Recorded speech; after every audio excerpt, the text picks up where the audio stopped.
8e, 7e et 16e arrondissements, des quartiers huppés composés de boutiques de luxe, de résidences privées et au hasard des rues, d'un ancien président en train de faire son footing.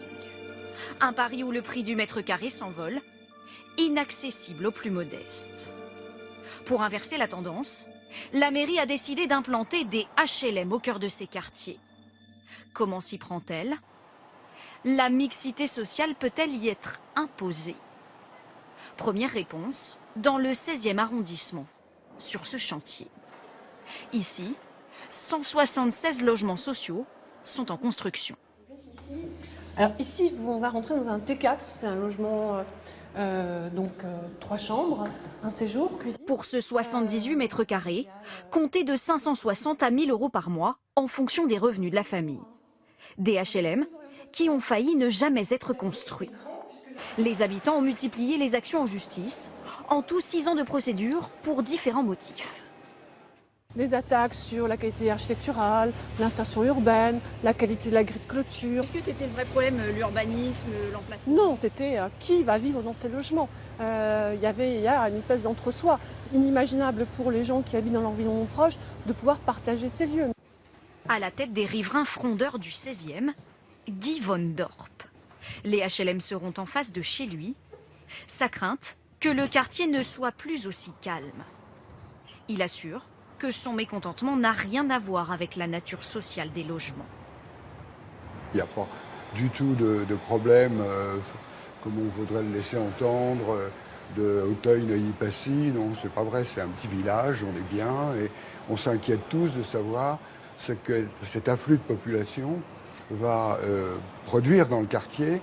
En revanche, il confirme l'opposition virulente de certains riverains.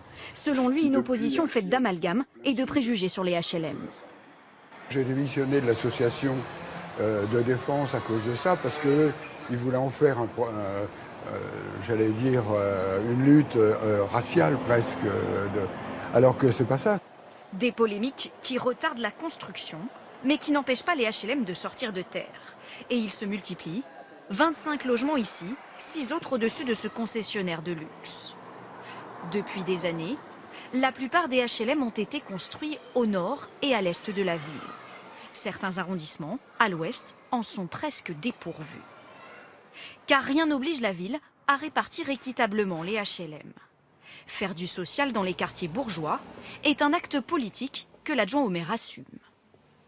C'est plus compliqué, c'est plus cher, ça prend plus de temps. Donc si on n'avait pas cette volonté politique-là, on ne le ferait pas. Moi, je refuse qu'on ait des ghettos de riches, des quartiers qui soient réservés à des gens qui payent l'ISF. On a besoin, dans tous les quartiers de Paris, d'avoir une mixité sociale, d'avoir dans des immeubles des assistantes maternelles, des policiers, des instituteurs.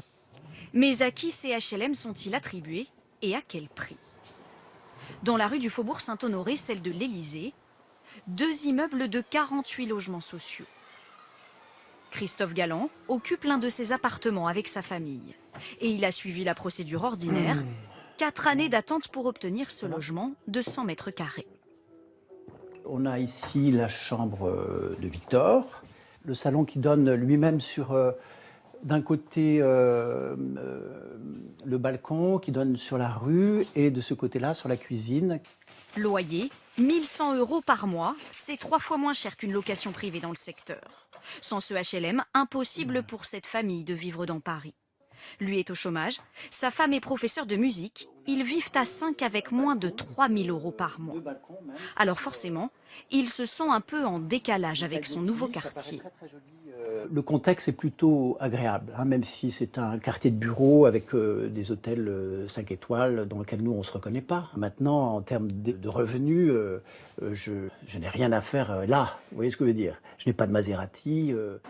Dans ces quartiers huppés, la mairie a pour objectif de construire 3 700 logements sociaux d'ici à 2020.